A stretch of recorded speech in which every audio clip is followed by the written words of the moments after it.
What's good, Internet? My name is Attack Slug, and welcome back to my Let's Play of WWE 2K17, my career mode fighting the dead man here on Raw, and I'm sure he's a bit annoyed that I powerbombed him into that desk in the backstage area, in the authority office, etc., etc., so let's see what we have here today on this show.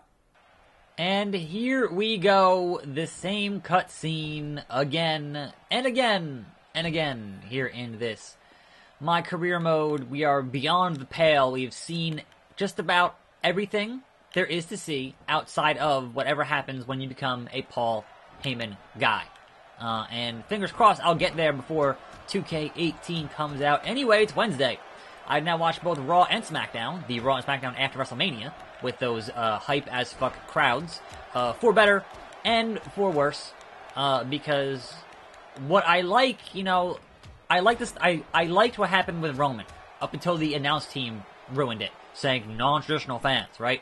And I liked some stuff on SmackDown, and some stuff like the beach balls. No, like it works when it's infectious, and it works when it's spontaneous. And I'm getting chokeslammed right out the gate. Alexa Bliss, help me out. Come back. So, when you get into stuff like Sheamus and Cesaro, that's fantastic. That works, awesome, and is, just random and infectious and just happens, right? So, that stuff's good. When they're doing Beach Ball Mania, when Neville and, Daivari are trying to put on, an awesome cruiserweight match, and it just totally distracts from that whole thing. And I should not go to the top, cause he'll catch me. So, haha, Taker, I'm thinking. Thinking. Haha. How about, nope, that didn't work at all. Let's say, how about a Salt Shaker, and there was not a Salt Shaker, but also, there's a German suplex. But no, I did like on SmackDown, whenever there was a 3 count, the crowd went, 1, 2, sweet! Like, that's fantastic. It's spontaneous and infectious, and it, for a certain extent, enhances the show. Whereas Beach Ball Mania and Jericho, why you gotta acknowledge it? Like, they had that thing on the 24 special, where they, acknowledge it. And the more you acknowledge it, even though when you go to the arena, it says no beach balls, people still sneak them in, because, they're beach balls. It's not hard to sneak in a piece of plastic that you inflate when you're in the arena. Come on now. Anyway, elsewhere in the Raw scene, it seems like Brock Lesnar, your Universal Champion, will not be defending the belt at Payback. And so once again, we're back to having a part-time champion who does not even honor the 30-day rule. So, again, they use that rule when it suits them, when it, benefits them in some way, and it makes sense to say, oh, well, Naomi, you can't defend it in 30 days, therefore you have to relinquish it, but Brock, keep it as long as you want. Whatever. Show up whenever you feel like Brock Lesnar, because, your value is way up here, and whatever else. Although, considering he's, suspended from UFC, what else is he gonna do? Outside to go back home to his farm and, hunt things in Canada. I don't know. That's what he does. Cobra clutch into a slam. And the crowd's chanting for Undertaker, because of course they are. Why wouldn't they? So yes, SmackDown, the return of Eric Rowan. Ooh. Like, you look at the NXT call-ups for Raw, right? And then you look at the return of Finn Balor. And you look at the NXT call-ups on SmackDown, and the return of Eric Rowan. There's a world of difference there. A world of difference. And Tombstone 2 might be too close to the ropes. Rope break, yeah, I fucking knew. His legs are so long, he's so tall. He's so tall. I hate it. Uh-oh. Getting rocked here by the best pure striker in the game. The best pure match striker in the game. I'm hitting up, I don't have any... I can't do it. I got no stamina. I've got no stamina. Deep 6? I think that was a deep 6. But yes, your NXT call-ups for SmackDown which might not last more than a week because of the Superstar Shakeup, are Ty Dillinger and Nakamura. So, awesome. Awesome. What are the chances that they finally bring up Nakamura and they have AJ Styles? What are the chances they stay on the same roster for more than a week? Because if not, that's a problem. Because those guys can go, as they've proven in New Japan. Anyway, oh boy. I gotta pay more attention to this match here, because I'm getting my ass whipped. It's bad. Taker has 3 finishers. 3! And he's going for the rope break. Rope break. I'm right there. Put your foot on the rope, me. What is wrong with you? Alexa, somebody. Not cool with the Hell's Gate triangle choke. Oh, jeez. That was rough. That was rough. I can only sustain one of those.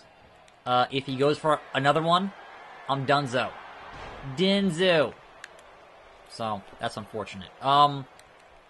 So yeah, I'm wondering if Nakamura is going to have this Miz feud, but again, last ride, but again, entirely dependent on what happens in the Superstar Shakeup next week. Now, they didn't explain it on the show, but, and not distracted at all. He goes, Hell's Gate, last ride, Tombstone. Could he be any more overpowered? And Alexa, saving my ass. Saving my ass. Paying dividends here on this show, because Taker is just going through all his finishers, and it's gonna spell doom and gloom for me. And I think she just got ejected? I can't tell. Yep. Alright, I am on my own now. That's a problem. Gonna go for the the Salt Shaker. If this does not pin the dead man, I think I'm boned. Come on now, referee, count it. 1, 2, 3. I got him. Alexa, thank you. That was a hell of a hard-fought victory against the dead man. Bada boom! Realist slug in. Wait, okay. What's happening here? We're not a tag team. What the hell just happened? Huh? Wait, why is it playing the tag team victory animation when we're not a tag team? That's really, really funny and kind of hilariously broken. Because that's never done that before. I've had Alexa as a manager for how long now, and it's never done that before. And straight from The Undertaker to John Cena, wow, just hitting them hard today. If I can put away Taker and Cena in the same episode, and the game still does not give me a rank increase, I don't know what else I have to do. Seriously. Anyway, back to SmackDown. Funny enough how Dean Ambrose and Baron Corbin have another match, and they put on a way better match than what they did at WrestleMania. So, you know, funny how that works. But in any event, I'm not sure if they're still feuding after. Oh, wait. I would imagine they are, because Baron Corbin won that match. So, I guess they fight at whatever the hell else the next SmackDown pay-per-view is at some point in May. Because the end of April is Payback, and that's a Raw pay-per-view. So, I guess we'll see. Perhaps it'll be a forklift match at that point. Who knows? Who knows? I'm not sure if that's going to be Extreme Rules or what the next actual SmackDown pay-per-view is. I don't think they said. But, again, maybe it doesn't matter because Superstar Shakeup is next week. So, it's very possible that a lot of these things are just totally placeholder, and those matches, you know, you had both Raw and SmackDown headlined by a tag team match playa, because next week, who knows, all those guys could be on different shows, you know? So, it's all a matter of seeing who ends up on what program, and so anything that happened this week might not actually matter, and, you know, that's kind of fine, sure. Honestly, I like it better that they're having this, you know, shake-up or draft thing, you know, on the show after, like right after Mania, because when you think about it, having it in June or July, like right before SummerSlam, is kind of shitty. Because right after Mania is when you start kind of thinking, okay, what long-term stuff going into SummerSlam makes the most sense for some of these guys. And if you have all those plans in place and then, oh god, a draft, then that limits you in who you can move where when you've already got certain feuds in place, like, say, for example, last year when you had Brock Lesnar, Randy Orton, and all of a sudden, oh, well, now they're on different shows, and that's our one, match for SummerSlam that is on both brands, or on either feuding brand, etc., etc. So doing it way early makes a lot of actual sense. So I will say kudos on that one. But elsewhere, what the blue hell is a House of Horrors match? Because I have no idea. Is it like when they had that match with Dean Ambrose and Chris Jericho in the cell? I can't remember that was called something. I can't remember what the name of that match was either. But it was kind of ridiculous. But yeah, like, are they going to be in a haunted house, or like, what is the deal with that match? House of Horrors match. I don't know. That's some ECW shit, like, in the naming convention there. So I guess it could be anything. And John Cena hits with the attitude adjustment, and that sucks. And Alexa Bliss is not helping me at all. But I got plenty of health left, so not a big deal. But now he's going to do his comeback. So, oh, you can't see me. 5 knuckle shuffle. Nope, I countered your damn hip toss with a damn hip toss. Or no, I countered your shoulder block with a damn hip toss. Get it right, Attack Slug. Stop botching move names. Seriously. Anyway, in the news, we have that Aaron Rex, a.k.a. Aaron Stevens, a.k.a. Ref Bump, Damian Sandow, is no longer with Impact Wrestling, and is, I guess, taking some time off from wrestling or something, because he's not immediately going anywhere else for any other ventures. So I guess we'll see where and when he shows up next. But honestly, his Impact run, not particularly impressive or noteworthy. So perhaps it doesn't actually matter. I don't know. Perhaps he'll end up in New Japan. Who knows? Who knows? 6:30, Slug, Senton. Is that enough? No, it's not. Oh, right, we know. What is John Cena's kryptonite? Is that sunset flip, baby, that I totally botched there. And he's gonna hit the Canadian Destroyer? Or something? I can't remember what that move's called. Canadian something. I'm pretty sure. Nope, just gonna walk until I get my stamina back. Sorry, John. Big match, John. Hey, Big Match John. Nope. Again, I totally botched the thing there that I was supposed to do. And then you're not gonna win on a DDT, John Cena. You're not Jake the Snake. I'm sorry. Not happening. Keep on dreaming. Nope. There we go. John Cena, I know you're kryptonite.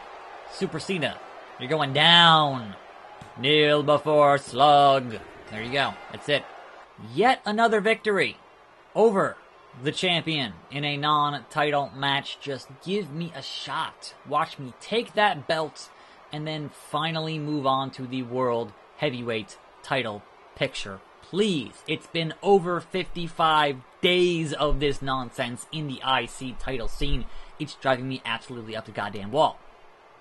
Yeah. No, Cena. We're not done. I'm here to put some stank on it. You can catch these hands as soon as I get my stamina back. Have a Slug Sploder. Have a Slug Sploder. And again, for like the 50th time, I'll hit you with the apple juice. Over. From across the ring, 5-star Slug Splash. Here's to ya. What else can I possibly do to get a rank increase? But no, the game refuses to change. Tomorrow, Handsome Rusev. Thanks for watching. I'm Attack Slug. More videos every day, and I'll see you next time, right here on this channel. And I'm out.